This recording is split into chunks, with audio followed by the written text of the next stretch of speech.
याददाश्त भी कितनी अजीब चीज होती है, किस चीज को पूरी जिंदगी। বলিউডের শাহরুখ খান, সালমান খান কিংবা দক্ষিণী সুপারস্টার আল্লু অর্জুনদের মতো তারকাদের পারিশ্রমিক আকাশ ছোঁয়া।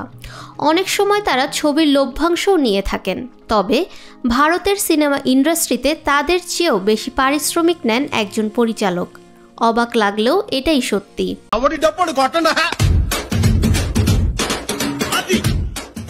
তিনি 2016 সালে ভারত সরকার শিল্পের ক্ষেত্রে তার অবদানের জন্য তাকে পদ্মশ্রী দিয়ে সম্মানিত করে। 2023 সালে তিনি বিশ্বের 100 জন প্রভাবশালী ব্যক্তির টাইমের তালিকায় অন্তর্ভুক্ত হন।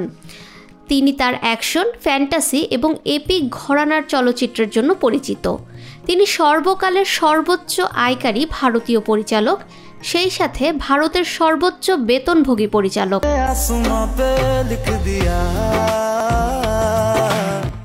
তিনি আর কেউ নন, শ্রী শৌল শ্রী রাজামৌলি তেলুগু চলচ্চিত্র সিনেমার পরিচালক।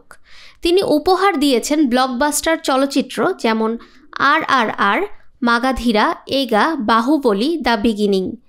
এই ছবিগুলোর পরিচালক হিসেবে অধিক পরিচিত তিনি। জনপ্রিয় এই পরিচালক প্রতি সিনেমার জন্য প্রায় 200 কোটি টাকা আয় করেন।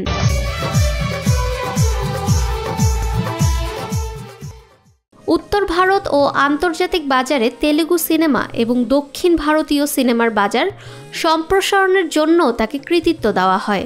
তার বাহুবলী চলচ্চিত্র দিয়ে তিনি সর্বভারতীয় চলচ্চিত্র আন্দোলনের পথ প্রদর্শন করেছেন।